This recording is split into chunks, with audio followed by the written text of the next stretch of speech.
Welcome back, students. In this lesson, we're going to learn how to digitally develop a pencil sketch using Illustrator, along with a few easy tracing options available in the software. To start, create a new document. Then, go to the File menu and select Place.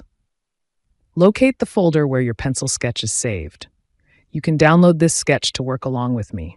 Select the image file and click Place. Your image will appear as a thumbnail, and if you click on the page, it will be placed on your document. You can adjust its size by holding the Shift key to fit it appropriately within the page. The next step is to lock the image. To do this, press Ctrl+2 or Command+2 on Mac.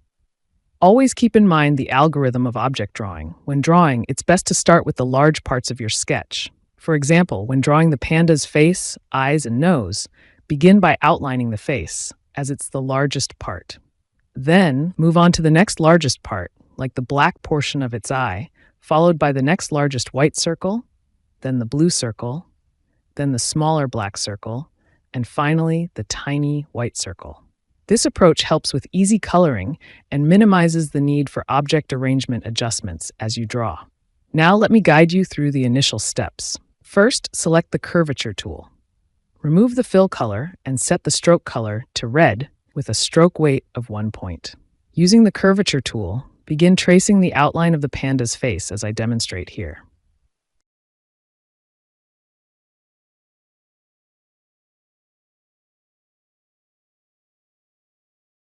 When you need to change direction while drawing a path, simply double-click to break the path at that point. For precise drawing, use the Zoom feature to get a closer view.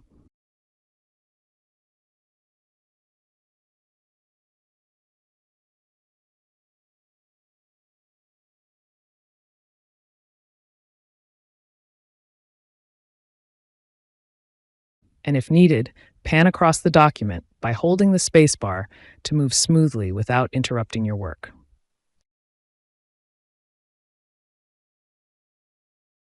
Here, I've drawn the outline of the face. When using the Curvature tool, I usually lock the completed path before drawing the next one. So press Ctrl+2 or Command+2 on Mac to lock the object. The next largest part of the face is the black portion of the eye. Again, with the Curvature tool, I continue drawing to achieve that element's design. You can use the zoom in and zoom out options, as well as the panning option, whenever necessary to make your drawing more precise. Once you're finished with that element, lock it by pressing Ctrl+2 or Command+2. Next, I'll draw the circles of the eye. For this, I'll use the Ellipse tool instead of the Curvature tool. With the Ellipse tool, draw a circle while holding down the Shift key. To position the circle precisely over the sketch, hold the spacebar to move the circle into place. Once positioned, release the mouse button and the Shift key. Finally, lock that element by pressing Ctrl+2 or Command+2. Likewise, I'm going to draw the remaining parts of both eyes, the nose, eyebrows, and ears of this panda.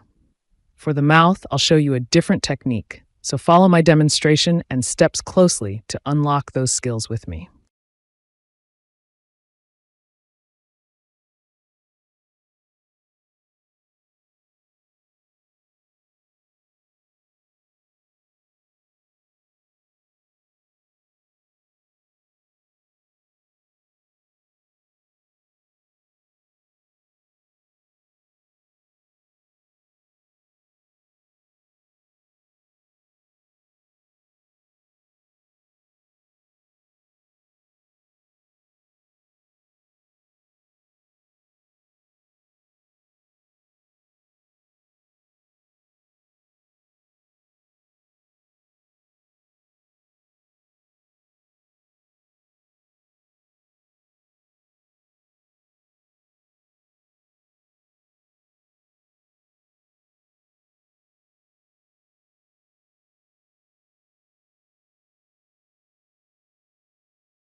Now, let me guide you through a different technique to draw the panda's mouth. Start by selecting the curvature tool and drawing the mouth path. Make sure to follow the outline of the sketch carefully for precise results. As a beginner, draw slowly until you gain confidence and skill with this tool. Once you've completed the path, press the Escape key to deactivate it. Then press the V key to activate the selection tool and select the path. Now, go to the variable width option, where you can experiment with different widths to enhance the design. In this case, I'll choose Width Profile 1 and increase the stroke weight to 2 points. Once that's done, lock the element. Following the same method, I'll draw these 2 additional elements and lock them as well.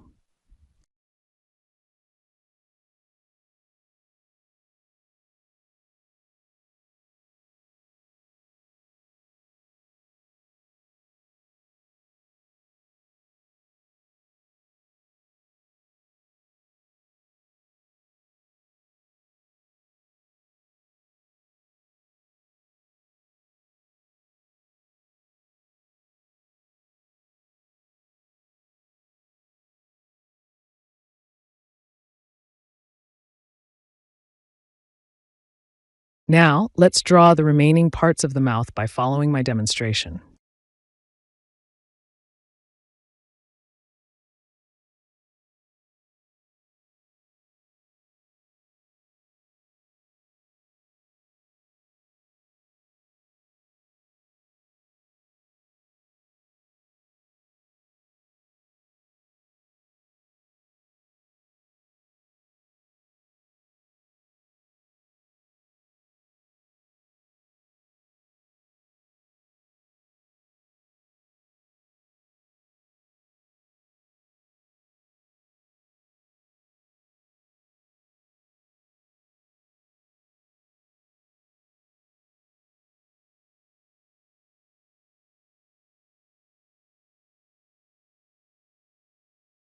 All right, now that I've completed the entire face of this panda sketch, the next step is to focus on the body. Follow my demonstration closely and try it yourself using the same methods.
Next, let's focus on drawing the tree.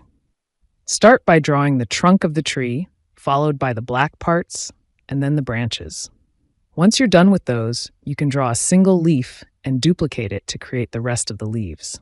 Follow these steps carefully.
Great. Now that you're done with the leaf drawing, the next step is to unlock the locked objects. To do this, press Alt Control 2 or Command Option 2 on Mac. This will unlock all locked objects in your design. First, I'll fill in the color for the leaf I drew. Zoom in, and let's apply some color to the leaf.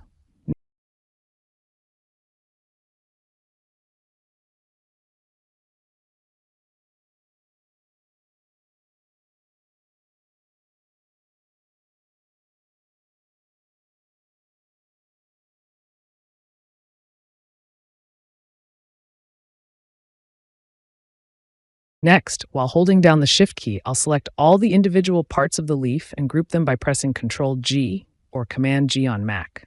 Now, instead of drawing each leaf individually, I can duplicate this grouped leaf to create the rest of the leaves.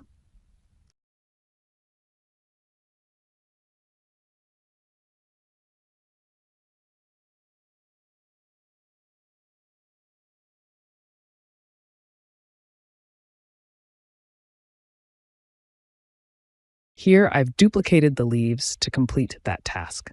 Next, you can go ahead and fill in the rest of the elements in your sketch by following along with my video.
There we go.